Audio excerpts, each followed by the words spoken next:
अस्सलाम वालेकुम दोस्तों, मैं इस वक्त मौजूद हूँ डेरागाजी खान में दी लिटिल स्टार स्कूल के सामने, जिसकी छत गिर गई है। यहाँ पर काफ़ी तादाद में बच्चे जख्मी हो चुके हैं।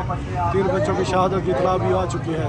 यहाँ पर 11 बाईस की गाड़ियाँ भी मौजूद है और पुलिस की भी काफ़ी भारी तादाद में नफरी मौजूद है। आप वीडियो में देख सकते हैं।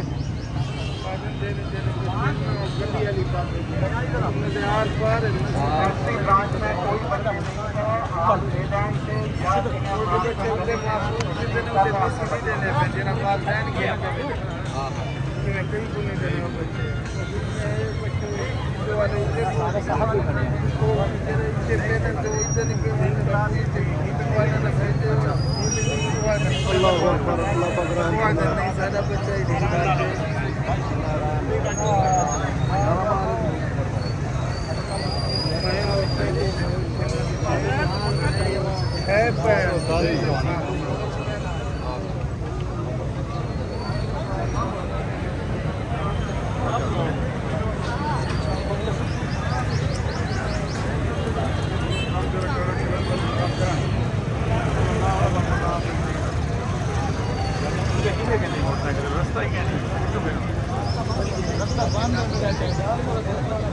चाचा करो गली का हाँ बंद है।